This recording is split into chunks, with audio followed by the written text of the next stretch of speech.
Hello Oxboxers and welcome to our weekly show that you'll never guess what we called Show of the Week. I'm Andy. And I'm Jane. How was your week, Andy? Yeah, pretty good. I've been playing that new Tony Hawk level, the one with all the soldiers on it.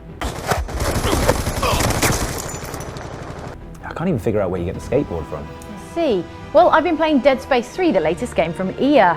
EA? EA? Oh, I've never said it out loud before. I guess so, yeah. Any good? Well, let the evolution begin!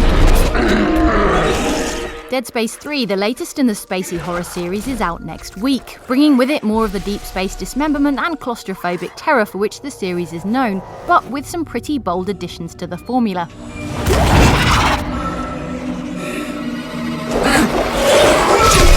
First and most significantly is co-op. Now the whole game can be played with 2 players, the second taking the role of John Carver, a space-crazy space marine suffering from hallucinations.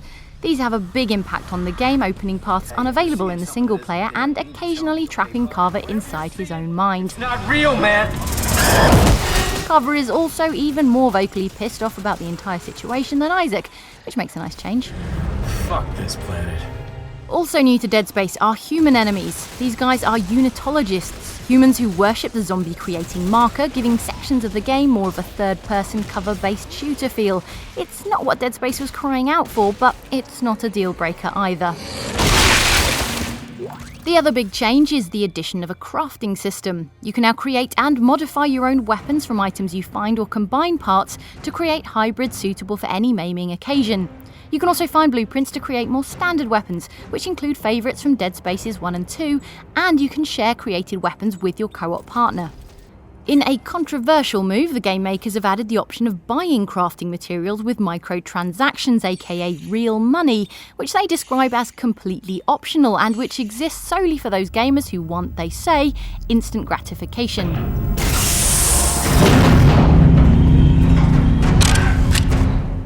At its core though, Dead Space 3 is still a game about exploring spooky sci-fi locations, stamping on monster corpses till loot comes out, and getting your face chewed off by horrible things that jump out of dark corners. And the addition of co-op play means you can now experience all these awful things with a friend. For those reasons, it's our game of the week.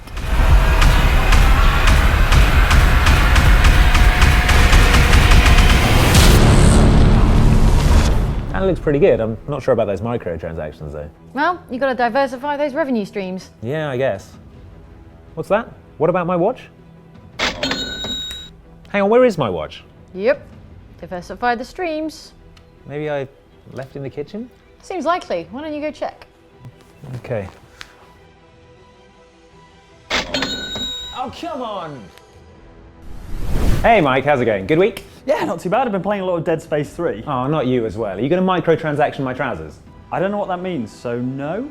Good, because Jane's been playing a lot of it and I think it's really had an effect on her. I'm just glad you're not doing anything weird this week. No, although I have joined Unitology, which is the religion from the Dead Space series. Yeah, there it is. I was playing through and, the teachings make a lot of sense. This is the same religion that worships a marker from space that turns people into terrifying zombies with bony sword arms. Yeah, but it's more of a philosophy. I mean, the whole bony sword arm zombie thing, it's not really the focus of our worldview.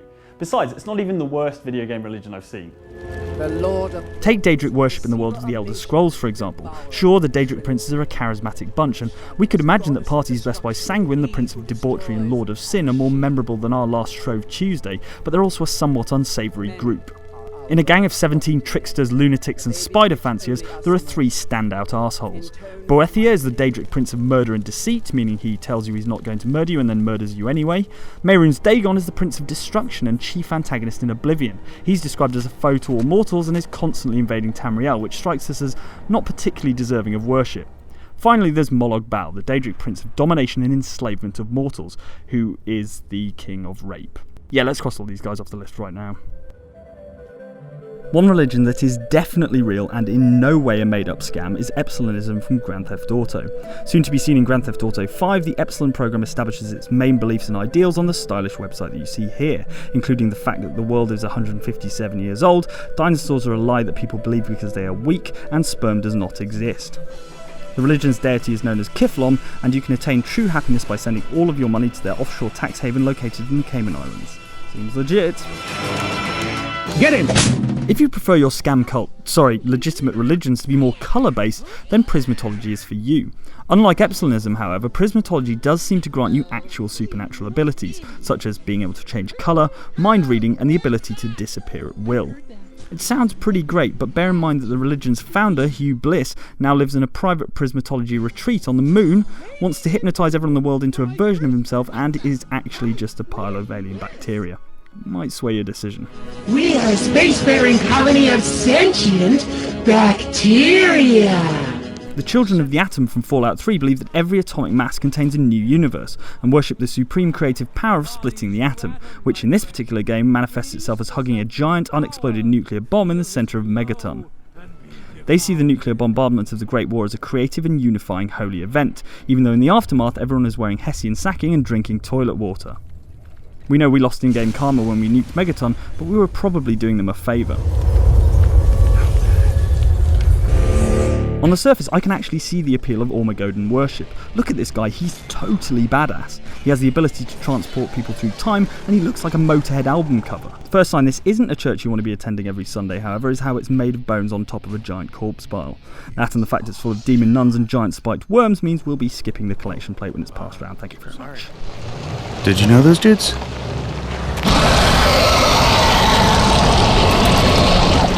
That's one way to cure cold feet. The first church of LeChuck worships the ghost pirate LeChuck from the Monkey Island series, and was set up when LeChuck killed a priest who decided to dedicate his afterlife to building the ghastly cathedral you see here. The main architectural feature of the cathedral is this river of lava, which is intended to be used during weddings. Happy couples-to-be climb into specially made boats, drift romantically along the currents, and then are horribly burned to death so they can be together forever as ghosts. Sorry, I always cry at weddings.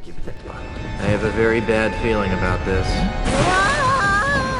But one exhibit stood out above the rest: the floating city of Columbia. Don't get us wrong, we love America. Any country that has discovered how to create cheese that remains liquid at room temperature is alright by us. We're just not convinced that it's a suitable basis for a full-blown religion. Try telling that to the residents of Bioshock Infinite's floating city of Columbia, though, which turns the Founding Fathers into actual deities and its mayor into a prophet. And the Founding Fathers of America with an almost religious fervour. The resulting flying city-state might appear idyllic and peaceful when you first arrive, but based on the racism and totalitarianism we've seen already, it's a disaster waiting to happen. If you absolutely have to make a country into a religion, why not choose Switzerland instead? They're legendarily neutral when it comes to conflict, and they're already far too rich to require any of your money. The details of the original Black Market disaster were buried in cover-ups and conspiracies. So comparatively, Unitology isn't that bad. Alright, there are the mad zombies and mass suicides, but check out the gorgeous churches based on a blend of Gothic and alien architecture. Oh, and in Unitology, every day is Resurrection Day, which in my interpretation of the sacred text means I'm free to gorge myself on chocolate eggs whenever I like. And now it's time for you to join the cycle of rebirth. Yeah, I guess that's fair enough, given the alternatives. You should totally check it out, it's all in the Holy Book. Graphic. So does your religion permit you to do the comment section with me? Yeah, as long as I'm allowed to messily dismember you afterwards. That's fair enough. So first up are some comments on our top 10 drinkers in video games, where we run down our favourite booze hounds from games and rate them on their ability to hold their drink. Yeah, and a lot of people were taken aback with Femshep's drinking technique. Dan Long of Insert Coin Tease says, looks like she's got a serious drinking problem, noting how it's actually Femshep's sly reference to the movie Airplane. Meanwhile, Carl says, that Shep looks a lot like Jane, but without the drinking. Oh wait, Jane, is there something you would like to tell us? I can quit anytime I want. Yeah, I think she's fine. Meanwhile, on our How to Win a Boss Fight animation, Stacey Knowles says, so much better equipped to fight my boss now. Monday at the office should be fun.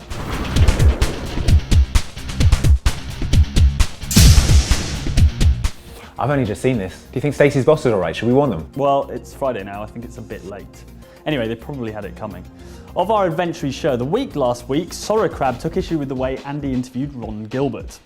Love Andy's interview technique. Point a microphone at the guy and keep nodding constantly. It's like a twitch. Seriously, stop nodding. Thanks for the feedback, Sorrow Crab. I've now adopted a new interview technique for future use. Better, I think. Yeah, everyone will be doing it soon. Anyway, that's the feedback over. It's dismembering time. Fine. So that's it for another week's show of but don't forget, between now and next time, you can catch all our videos at youtube.com/OutsideXbox or go to OutsideXbox.com for all the rest. And don't forget to keep your feedback coming in to twitter.com/OutsideXbox or facebook.com/OutsideXbox. We'll see you next week. So how are you enjoying that DLC hat? Yeah, this is a microtransaction I definitely don't mind paying. Totally worth it. Great. Well, I will see you later. I'm going to be on my yacht. Okay, see you later.